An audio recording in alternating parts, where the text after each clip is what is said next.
The journey into Caspak, the island where time itself seems frozen, has been filled with danger, discovery, and unexpected alliances. We began with Bowen Tyler's harrowing tale in The Land That Time Forgot, and followed with the daring mission to explore the uncharted island in The People That Time Forgot. But the story of Caspak is not yet complete.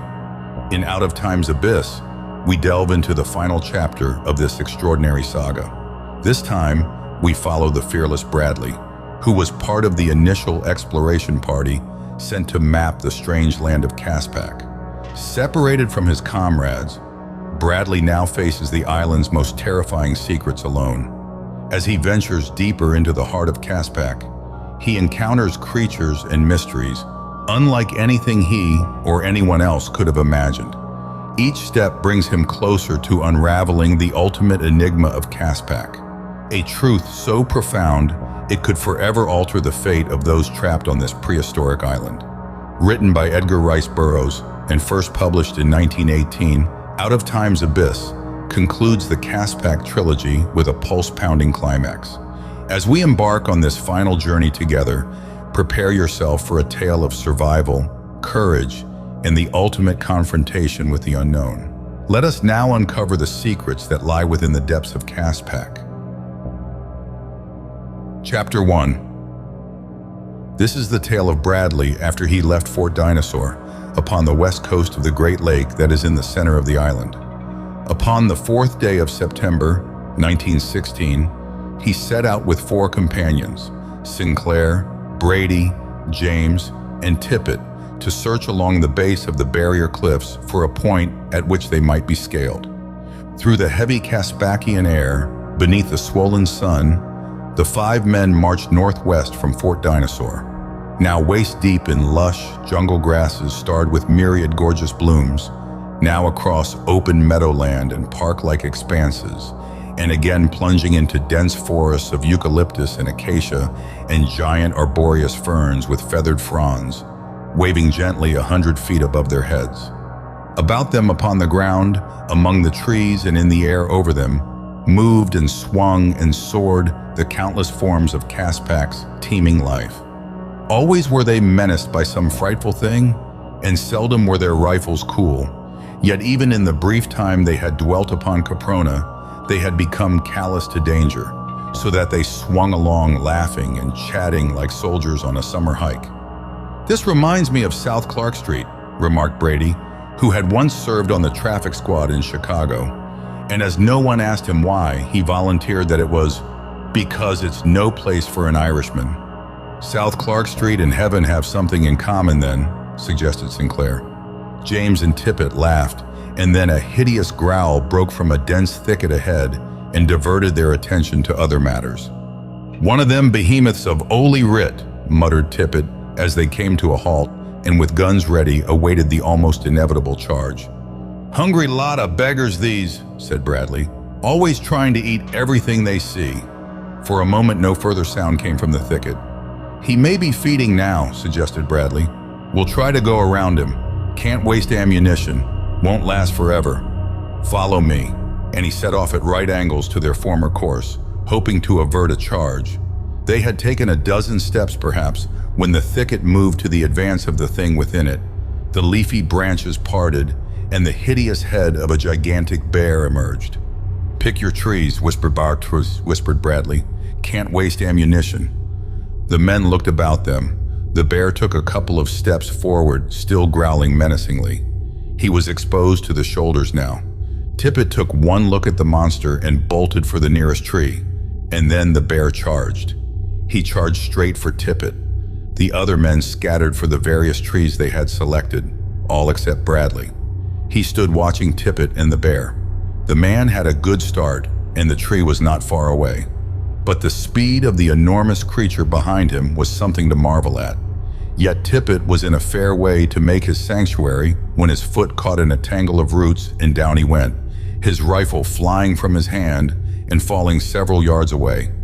Instantly, Bradley's piece was at his shoulder. There was a sharp report answered by a roar of mingled rage and pain from the carnivore.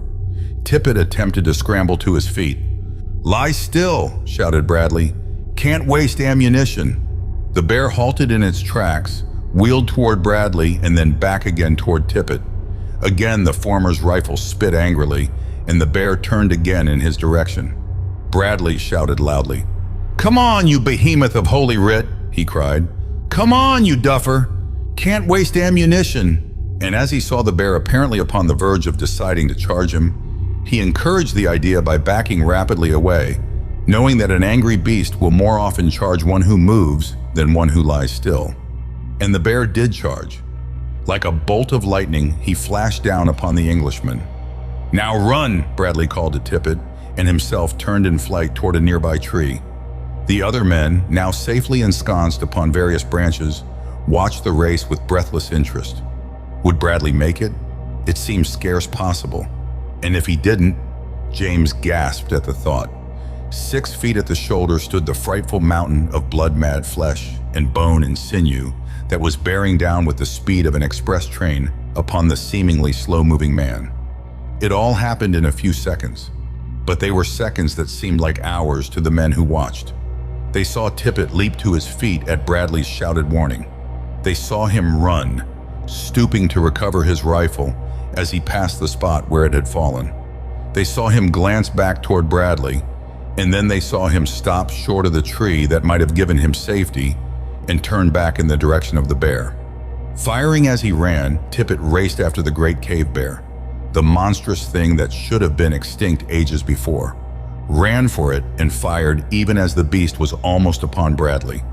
The men in the trees scarcely breathed. It seemed to them such a futile thing for Tippett to do, and Tippett of all men. They had never looked upon Tippett as a coward. There seemed to be no cowards among that strangely assorted company that fate had gathered together from the 4 corners of the earth. But Tippett was considered a cautious man. Overcautious, some thought him. How futile he and his little pop gun appeared as he dashed after that living engine of destruction. But oh, how glorious. It was some such thought as this that ran through Brady's mind, though articulated it might have been expressed otherwise, albeit more forcefully. Just then it occurred to Brady to fire, and he too opened upon the bear. But at the same instant, the animal stumbled and fell forward, though still growling most fearsomely. Tippett never stopped running or firing until he stood within a foot of the brute, which lay almost touching Bradley and was already struggling to regain its feet. Placing the muzzle of his gun against the bear's ear, Tippett pulled the trigger. The creature sank limply to the ground and Bradley scrambled to his feet. "Good work, Tippett," he said. "Mightily obliged to you. Awful waste of ammunition, really." And then they resumed the march, and in 15 minutes the encounter had ceased even to be a topic of conversation. For 2 days they continued upon their perilous way. Already the cliffs loomed high and forbidding close ahead, without sign of break, to encourage hope that somewhere they might be scaled. Late in the afternoon, the party crossed a small stream of warm water, upon the sluggishly moving surface of which floated countless millions of tiny green eggs, surrounded by a light scum of the same color, though of a darker shade. Their past experience of Caspak had taught them that they might expect to come upon a stagnant pool of warm water if they followed the stream to its source. But there they were almost certain to find some of Caspak's grotesque, man-like creatures. Already since they had disembarked from the U-33 after its perilous trip through the subterranean channel beneath the barrier cliffs had brought them into the inland sea of Caspak, had they encountered what had appeared to be 3 distinct types of these creatures. There had been the pure apes, huge gorilla-like beasts, and those who walked a trifle more erect and had features with just a shade more of the human cast about them. Then there were men like Am, whom they had captured and confined at the fort. Am, the clubman. Well-known clubman, Tyler had called him. Am and his people had knowledge of a speech. They had a language in which they were unlike the race, just inferior to them, and they walked much more erect and were less hairy. But it was principally the fact that they possessed a spoken language and carried a weapon that differentiated them from the others. All of these peoples had proven belligerent in the extreme. In common with the rest of the fauna of Caprona, the first law of nature as they seemed to understand it was to kill, kill, kill. And so it was that Bradley had no desire to follow up the little stream toward the pool near which were sure to be the caves of some savage tribe. But fortune played him an unkind trick, for the pool was much closer than he imagined, its southern end reaching fully a mile south of the point at which they crossed the stream. And so it was that after forcing their way through a tangle of jungle vegetation, they came out upon the edge of the pool which they had wished to avoid. Almost simultaneously there appeared south of them a party of naked men armed with clubs and hatchets. Both parties halted as they caught sight of one another. The men from the fort saw before them a hunting party, evidently returning to its caves or village laden with meat. They were large men with features closely resembling those of the African Negro, though their skins were white. Short hair grew upon a large portion of their limbs and bodies, which still retained a considerable trace of apish progenitors. They were, however, a distinctly higher type than the Bolu or clubmen. Bradley would have been glad to have averted a meeting, but as he desired to lead his party south around the end of the pool, and as it was hemmed in by the jungle on one side and the water on the other, there seemed no escape from an encounter. On the chance that he might avoid a clash, Bradley stepped forward with upraised hand. "We are friends," he called in the tongue of the Bolu, who had been held a prisoner at the fort. "Permit us to pass in peace. We will not harm you." At this, the hatchet men set up a great jabbering with much laughter, loud and boisterous. "No," shouted one, "you will not harm us, for we shall kill you. Come, we kill, we kill." And with hideous shouts, they charged down upon the Europeans. "Sinclair, you may fire," said Bradley quietly. "Pick off the leader. Can't waste ammunition." The Englishman raised his piece to his shoulder and took quick aim at the breast of the yelling savage leaping toward them.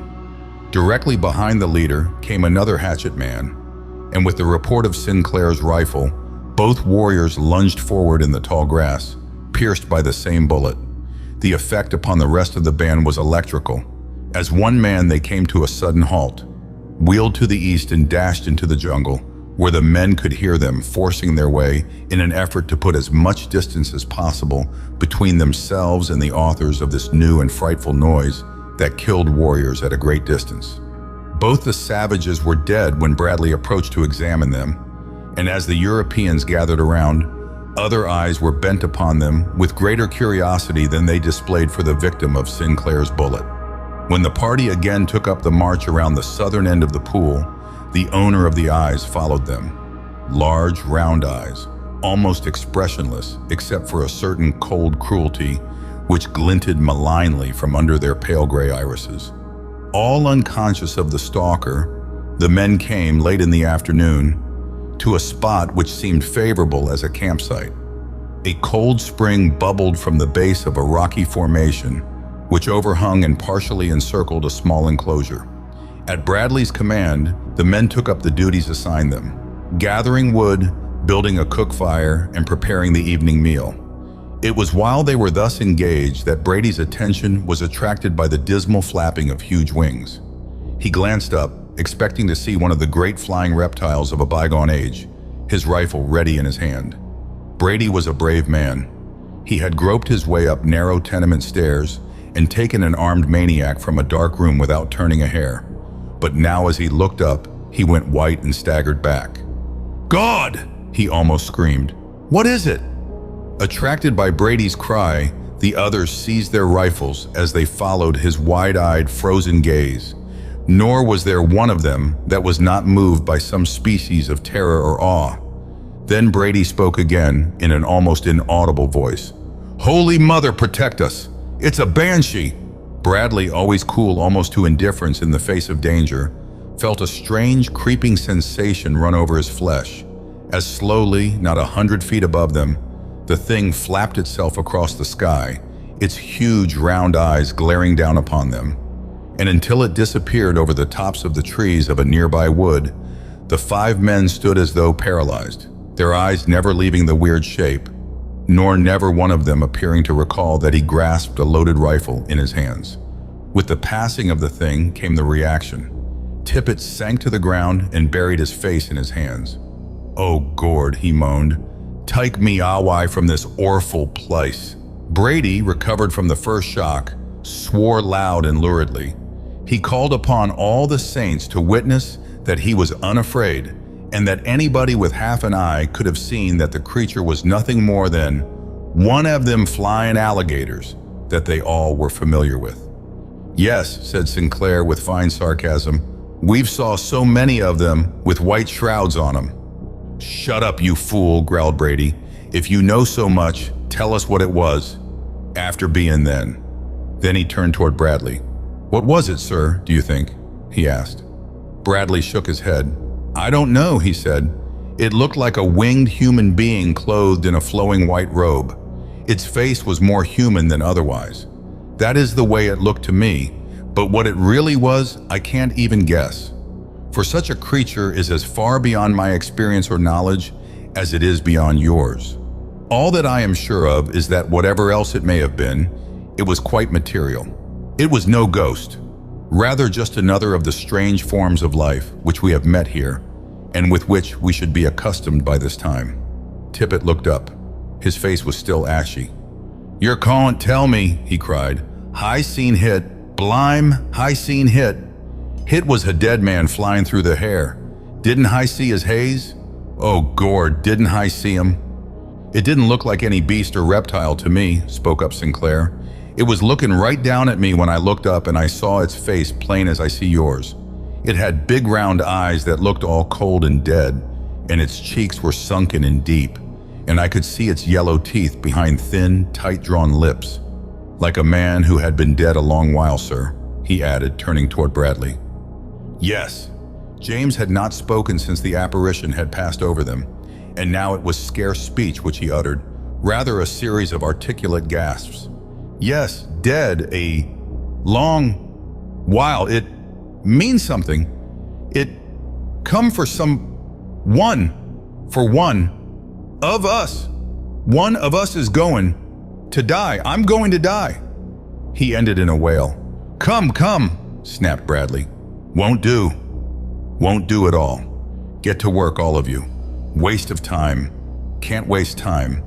His authoritative tones brought them all upstanding, and presently each was occupied with his own duties. But each worked in silence, and there was no singing and no bantering such as had marked the making of previous camps.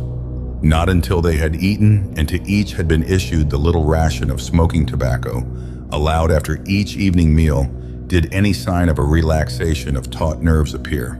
It was Brady who showed the first signs of returning good spirits.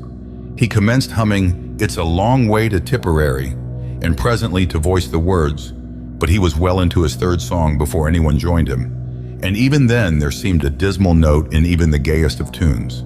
A huge fire blazed in the opening of their rocky shelter, that the prowling carnivora might be kept at bay, and always one man stood on guard, watchfully alert against a sudden rush by some maddened beast of the jungle. Beyond the fire, yellow-green spots of flame appeared, moved restlessly about, disappeared and reappeared, accompanied by a hideous chorus of screams and growls and roars as the hungry meat-eaters, hunting through the night, were attracted by the light or the scent of possible prey. But to such sights and sounds as these, the five men had become callous. They sang or talked as unconcernedly as they might have done in the barroom of some public house at home. Sinclair was standing guard. The others were listening to Brady's description of traffic congestion at the Rush Street Bridge during the rush hour at night. The fire crackled cheerily. The owners of the yellow-green eyes raised their frightful chorus to the heavens. Conditions seemed again to have returned to normal. And then, as though the hand of death had reached out and touched them all, the five men tensed into sudden rigidity. Above the nocturnal diapason of the teeming jungle sounded a dismal flapping of wings, and overhead, through the thick night, a shadowy form passed across the diffused light of the flaring campfire. Sinclair raised his rifle and fired. An eerie wail floated down from above, and the apparition, whatever it might have been, was swallowed by the darkness. For several seconds, the listening men heard the sound of those dismally flapping wings lessening in the distance, until they could no longer be heard. Bradley was the first to speak. "Shouldn't have fired, Sinclair," he said. "Can't waste ammunition." but there was no note of censure in his tone. It was as though he understood the nervous reaction that had compelled the other's act. "I couldn't help it, sir," said Sinclair. "Lord, it would take an Iron Man to keep from shooting at that awful thing. Do you believe in ghosts, sir?" "No," replied Bradley. "No such things." "I don't know about that," said Brady. "There was a woman murdered over on the prairie near Brighton. Her throat was cut from ear to ear, and—" "Shut up," snapped Bradley. "My granddaddy used to live down Coppington Y," said Tippett. "They were a old ruined castle on a hill nearby, and at midnight they used to see pale blue lights through the windows and hear—" "Will you close your hatch?" demanded Bradley. "You fools will have yourselves scared to death in a minute. Now go to sleep." But there was little sleep in camp that night until utter exhaustion overtook the harassed men toward morning. Nor was there any return of the weird creature that had set the nerves of each of them on edge. The following forenoon, the party reached the base of the barrier cliffs, and for 2 days marched northward in an effort to discover a break in the frowning abutment that raised its rocky face almost perpendicularly above them. Yet nowhere was there the slightest indication that the cliffs were scalable. Disheartened, Bradley determined to turn back toward the fort, as he already had exceeded the time decided upon by Bowen Tyler and himself for the expedition. The cliffs for many miles had been trending in a northeasterly direction, indicating to Bradley that they were approaching the northern extremity of the island. According to the best of his calculations, they had made sufficient easting during the past 2 days to have brought them to a point almost directly north of Fort Dinosaur. And as nothing could be gained by retracing their steps along the base of the cliffs, he decided to strike due south through the unexplored country between them and the fort. That night, September 9th, 1916, they made camp a short distance from the cliffs beside one of the numerous cool springs that are to be found within Caspak. Oftentimes close beside the still more numerous warm and hot springs which feed the many pools. After supper, the men lay smoking and chatting among themselves. Tippett was on guard.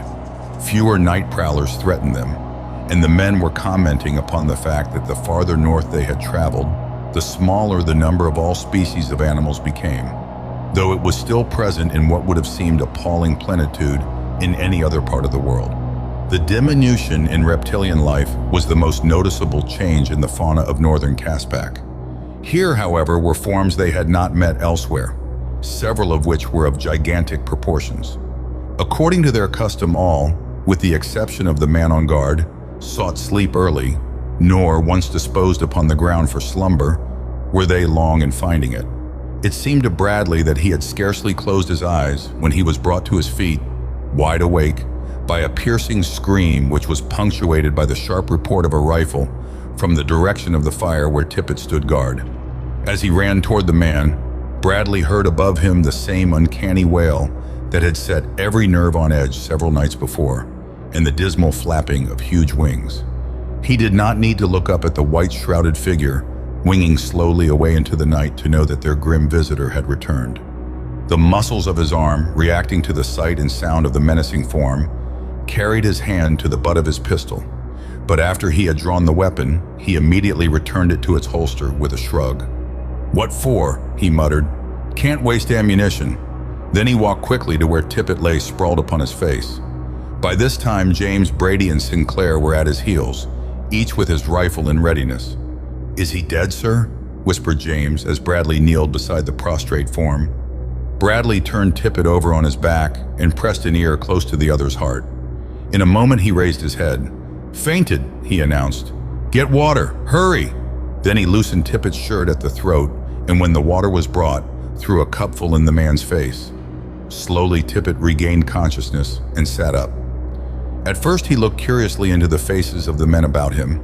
Then an expression of terror overspread his features.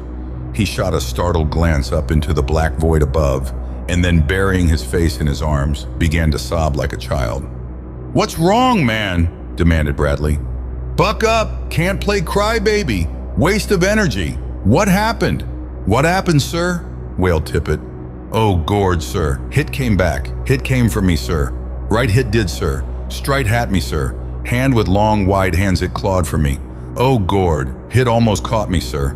"I'm as good as dead. I'm a marked man, that's what I am. Hit was a-goin' for to carry me horf, sir." "Stuff and nonsense," snapped Bradley. "Did you get a good look at it?" Tippett said that he did, a much better look than he wanted. The thing had almost clutched him, and he had looked straight into its eyes. Dead haze and a dead face, he had described them. "What was it after being, do you think?" inquired Brady. "Hit was death," moaned Tippett, shuddering, and again a pall of gloom fell upon the little party. The following day, Tippett walked as one in a trance. He never spoke except in reply to a direct question, which more often than not had to be repeated before it could attract his attention. He insisted that he was already a dead man, for if the thing didn't come for him during the day, he would never live through another night of agonized apprehension, waiting for the frightful end that he was positive was in store for him. "I'll see to that," he said, and they all knew that Tippett meant to take his own life before darkness set in. Bradley tried to reason with him in his short, crisp way, but soon saw the futility of it, nor could he take the man's weapons from him without subjecting him to almost certain death from any of the numberless dangers that beset their way. The entire party was moody and glum. There was none of the bantering that had marked their intercourse before, even in the face of blighting hardships and hideous danger. This was a new menace that threatened them, something that they couldn't explain. And so, naturally, it aroused within them superstitious fear, which Tippett's attitude only tended to augment. To add further to their gloom, their way led through a dense forest, where, on account of the underbrush, it was difficult to make even a mile an hour. Constant watchfulness was required to avoid the many snakes of various degrees of repulsiveness and enormity that infested the wood, and the only ray of hope they had to cling to was that the forest would, like the majority of Caspakian forest, prove to be of no considerable extent. Bradley was in the lead when he came suddenly upon a grotesque creature of titanic proportions. Crouching among the trees, which here commenced to thin out slightly, Bradley saw what appeared to be an enormous dragon devouring the carcass of a mammoth. From frightful jaws to the tip of its long tail, it was fully 40 feet in length. Its body was covered with plates of thick skin, which bore a striking resemblance to armor plate. The creature saw Bradley almost at the same instant that he saw it, and reared up on its enormous hind legs until its head towered a full 25 feet above the ground. From the cavernous jaws issued a hissing sound of a volume equal to the escaping steam from the safety valves of half a dozen locomotives, and then the creature came for the man. "Scatter!" shouted Bradley to those behind him, and all but Tippett heeded the warning. The man stood as though dazed, and when Bradley saw the other's danger, he too stopped and, wheeling about, sent a bullet into the massive body, forcing its way through the trees toward him. The shot struck the creature in the belly, where there was no protecting armor, eliciting a new note which rose in a shrill whistle and ended in a wail. It was then that Tippett appeared to come out of his trance, for with a cry of terror he turned and fled to the left. Bradley, seeing that he had as good an opportunity as the others to escape, now turned his attention to extricating himself, and as the woods seemed dense on the right, he ran in that direction, hoping that the close-set boles would prevent pursuit on the part of the great reptile. The dragon paid no further attention to him, however, for Tippett's sudden break for liberty had attracted its attention, and after Tippett it went, bowling over small trees, uprooting underbrush and leaving a wake behind it like that of a small tornado. Bradley, the moment he had discovered the thing was pursuing Tippett, had followed it. He was afraid to fire for fear of hitting the man, and so it was that he came upon them at the very moment that the monster lunged its great weight forward upon the doomed man. The sharp, three-toed talons of the forelimbs seized poor Tippett, and Bradley saw the unfortunate fellow lifted high above the ground as the creature again reared up on its hind legs, immediately transferring Tippett's body to its gaping jaws, which closed with a sickening, crunching sound as Tippett's bones cracked beneath the great teeth. Bradley half raised his rifle to fire again, and then lowered it with a shake of his head. Tippett was beyond succor. Why waste a bullet that Caspak could never replace? If he could now escape the further notice of the monster, it would be a wiser act than to throw his life away in futile revenge. He saw that the reptile was not looking in his direction, and so he slipped noiselessly behind the bole of a large tree and thence quietly faded away in the direction he believed the others to have taken. At what he considered a safe distance, he halted and looked back. Half hidden by the intervening trees, he still could see the huge head and the massive jaws from which protruded the limp legs of the dead man. Then, as though struck by the hammer of Thor, the creature collapsed and crumpled to the ground. Bradley's single bullet, penetrating the body through the soft skin of the belly, had slain the Titan. A few minutes later, Bradley found the others of the party. The four returned cautiously to the spot where the creature lay, and after convincing themselves that it was quite dead, came close to it. It was an arduous and gruesome job extricating Tippett's mangled remains from the powerful jaws, the men working for the most part silently. "It was the work of the Banshee, all right," muttered Brady. "It warned poor Tippett, it did. Hit killed him, that's what Hit did. Hand Hit'll kill some more of us," said James, his lower lip trembling. "If it was a ghost," interjected Sinclair, "and I don't say as it was, but if it was, why, it could take on any form it wanted to. It might have turned itself into this thing, which ain't no natural thing at all, just to get poor Tippett. If it had have been a lion or something else, human-like, it wouldn't look so strange. But this here thing ain't human-like. There ain't no such thing and never was." "Bullets don't kill ghosts," said Bradley, "so this couldn't have been a ghost. Furthermore, there are no such things. I've been trying to place this creature. Just succeeded. It's a Tyrannosaurus. Saw a picture of skeleton in magazine. There's one in New York Natural History Museum. Seems to me it said it was found in place called Hell Creek, somewhere in western North America. Supposed to have lived about 6 million years ago." "Hell Creek's in Montana," said Sinclair. "I used to punch cows in Wyoming, and I've heard of Hell Creek. Do you suppose that there are things 6 million years old?" His tone was skeptical. "No," replied Bradley, "but it would indicate that the island of Caprona has stood almost without change for more than 6 million years."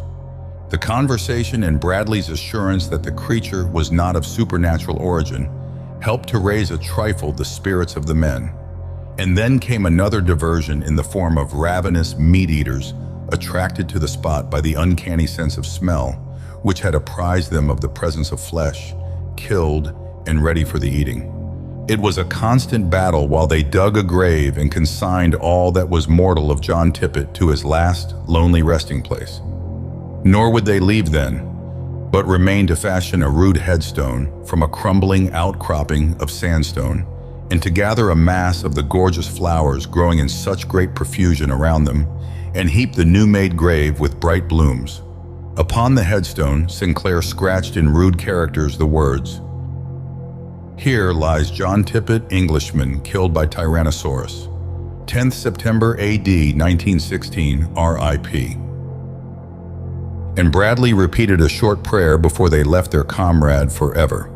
For 3 days, the party marched due south through forests and meadowland and great park-like areas where countless herbivorous animals grazed, deer and antelope, and bows and the little eka, the smallest species of Caspakian horse, about the size of a rabbit. There were other horses too, but all were small, the largest being not above 8 hands in height. Preying continually upon the herbivora were the meat-eaters, large and small, wolves, hyenodons, panthers, lions, tigers, and bears, as well as several large and ferocious species of reptilian life. On September 12th, the party scaled a line of sandstone cliffs which crossed their route toward the south. But they crossed them only after an encounter with the tribe that inhabited the numerous caves which pitted the face of the escarpment. That night they camped upon a rocky plateau which was sparsely wooded with jarrah, and here once again they were visited by the weird, nocturnal apparition that had already filled them with a nameless terror. As on the night of September 9th, the first warning came from the sentinel standing guard over his sleeping companions. A terror-stricken cry, punctuated by the crack of a rifle, brought Bradley, Sinclair, and Brady to their feet in time to see James, with clubbed rifle, battling with a white-robed figure that hovered on widespread wings on a level with the Englishman's head. As they ran, shouting, "Forward!" It was obvious to them that the weird and terrible apparition was attempting to seize James, but when it saw the others coming to his rescue, it desisted, flapping rapidly upward and away, its long, ragged wings giving forth the peculiarly dismal notes which always characterized the sound of its flying. Bradley fired at the vanishing menacer of their peace and safety, but whether he scored a hit or not, none could tell though. Following the shot, there was wafted back to them the same piercing wail that had on other occasions frozen their marrow. Then they turned toward James, who lay face downward upon the ground, trembling as with ague. For a time he could not even speak, but at last regained sufficient composure to tell them how the thing must have swooped silently upon him from above and behind, as the first premonition of danger he had received was when the long, claw-like fingers had clutched him beneath either arm. In the melee, his rifle had been discharged, and he had broken away at the same instant and turned to defend himself with the butt. The rest they had seen. From that instant, James was an absolutely broken man. He maintained with shaking lips that his doom was sealed, that the thing had marked him for its own, and that he was as good as dead, nor could any amount of argument or raillery convince him to the contrary. He had seen Tippett marked and claimed, and now he had been marked. Nor were his constant reiterations of this belief without effect upon the rest of the party. Even Bradley felt depressed, though for the sake of the others, he managed to hide it beneath a show of confidence he was far from feeling. And on the following day, William James was killed by a saber-toothed tiger, September 13th, 1916, beneath a jarrah tree on the stony plateau on the northern edge of the Stolu country, in the land that time forgot. He lies in a lonely grave marked by a rough headstone. Southward from his grave marched three grim and silent men. To the best of Bradley's reckoning, they were some 25 miles north of Fort Dinosaur, and that they might reach the fort on the following day, they plodded on until darkness overtook them. With comparative safety 15 miles away, they made camp at last, but there was no singing now and no joking. In the bottom of his heart, each prayed that they might come safely through just this night, for they knew that during the morrow they would make the final stretch. Yet the nerves of each were taut with strained anticipation of what gruesome thing might flap down upon them from the black sky, marking another for its own. Who would be the next?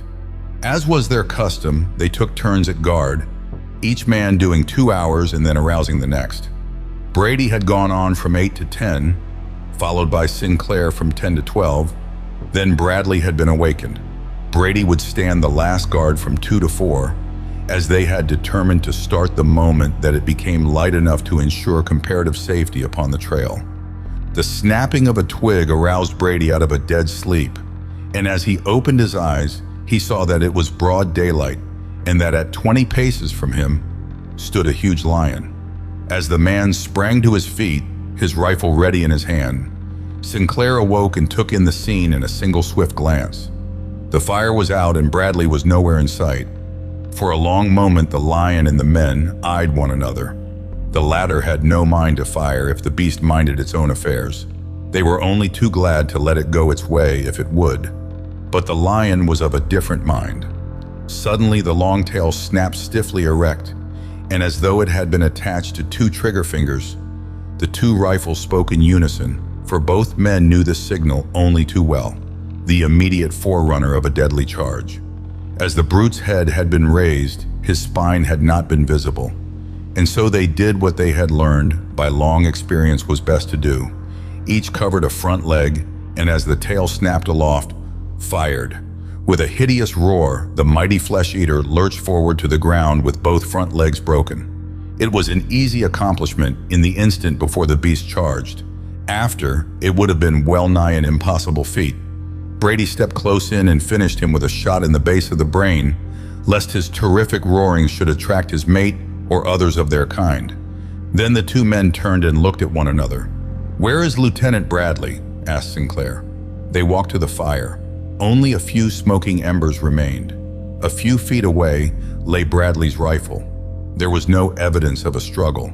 The 2 men circled about the camp twice, and on the last lap, Brady stooped and picked up an object which had lain about 10 yards beyond the fire. It was Bradley's cap. Again, the two looked questioningly at one another, and then, simultaneously, both pairs of eyes swung upward and searched the sky. A moment later, Brady was examining the ground about the spot where Bradley's cap had lain. It was one of those little barren, sandy stretches that they had found only upon this stony plateau. Brady's own footsteps showed as plainly as black ink upon white paper, but his was the only foot that had marred the smooth, windswept surface. There was no sign that Bradley had crossed the spot upon the surface of the ground, and yet his cap lay well toward the center of it. Breakfastless and with shaken nerves, the two survivors plunged madly into the long day's march. Both were strong, courageous, resourceful men, but each had reached the limit of human nerve endurance, and each felt that he would rather die than spend another night in the hideous open of that frightful land. Vivid in the mind of each was a picture of Bradley's end, for though neither had witnessed the tragedy, both could imagine almost precisely what had occurred. They did not discuss it, they did not even mention it, yet all day long the thing was uppermost in the mind of each and mingled with it a similar picture with himself as victim should they fail to make Fort Dinosaur before dark. And so they plunged forward at reckless speed, their clothes, their hands, their faces torn by the retarding underbrush that reached forth to hinder them. Again and again they fell, but be it to their credit that the one always waited and helped the other, and that into the mind of neither entered the thought or the temptation to desert his companion. They would reach the fort together if both survived, or neither would reach it. They encountered the usual number of savage beasts and reptiles, but they met them with a courageous recklessness born of desperation, and by virtue of the very madness of the chances they took, they came through unscathed and with the minimum of delay. Shortly after noon, they reached the end of the plateau. Before them was a drop of 200 feet to the valley beneath. To the left, in the distance, they could see the waters of the great inland sea that covers a considerable portion of the area of the crater island of Caprona, and at a little lesser distance to the south of the cliffs, they saw a thin spiral of smoke arising above the treetops. The landscape was familiar. Each recognized it immediately and knew that that smoky column marked the spot where Dinosaur had stood. Was the fort still there, or did the smoke arise from the smoldering embers of the building they had helped to fashion for the housing of their party? Who could say? 30 precious minutes that seemed as many hours to the impatient men were consumed in locating a precarious way from the summit to the base of the cliffs that bounded the plateau upon the south, and then once again they struck off upon level ground toward their goal. The closer they approached the fort, the greater became their apprehension that all would not be well. They pictured the barracks deserted or the small company massacred and the buildings in ashes. It was almost in a frenzy of fear that they broke through the final fringe of jungle and stood at last upon the verge of the open meadow a half-mile from Fort Dinosaur. "Lord!" ejaculated Sinclair. "They are still there!" And he fell to his knees sobbing. Brady trembled like a leaf as he crossed himself and gave silent thanks, for there before them stood the sturdy ramparts of Dinosaur, and from inside the enclosure rose a thin spiral of smoke that marked the location of the cookhouse. All was well then, and their comrades were preparing the evening meal. Across the clearing, they raced as though they had not already covered in a single day a trackless, primeval country that might easily have required 2 days by fresh and untired men. Within hailing distance, they set up such a loud shouting that presently heads appeared above the top of the parapet, and soon answering shouts were rising from within Fort Dinosaur. A moment later, 3 men issued from the enclosure and came forward to meet the survivors and listen to the hurried story of the 11 eventful days since they had set out upon their expedition to the barrier cliffs. They heard of the deaths of Tippett and James and of the disappearance of Lieutenant Bradley, and a new terror settled upon Dinosaur. Olson, the Irish engineer, with Whiteley and Wilson constituted the remnants of Dinosaur's defenders, and to Brady and Sinclair, they narrated the salient events that had transpired since Bradley and his party had marched away on September 4th. They told them of the infamous act of Baron Friedrich von Schoenvorts and his German crew who had stolen the U-33, breaking their parole and steaming away toward the subterranean opening through the barrier cliffs that carried the waters of the inland sea into the open Pacific beyond, and of the cowardly shelling of the fort. They told of the disappearance of Miss LaRue in the night of September 11th, and of the departure of Bowen Tyler in search of her, accompanied only by his Airedale, Nobbs. Thus of the original party of 11 Allies and 9 Germans that had constituted the company of the U-33 when she left English waters. After her capture by the crew of the English tug, there were but 5 now to be accounted for at Fort Dinosaur. Benson, Tippett, James, and one of the Germans were known to be dead. It was assumed that Bradley, Tyler, and the girl had already succumbed to some of the savage denizens of Caspak, while the fate of the Germans was equally unknown, though it might readily be believed that they had made good their escape. They had had ample time to provision the ship, and the refining of the crude oil they had discovered north of the fort could have ensured them an ample supply to carry them back to Germany.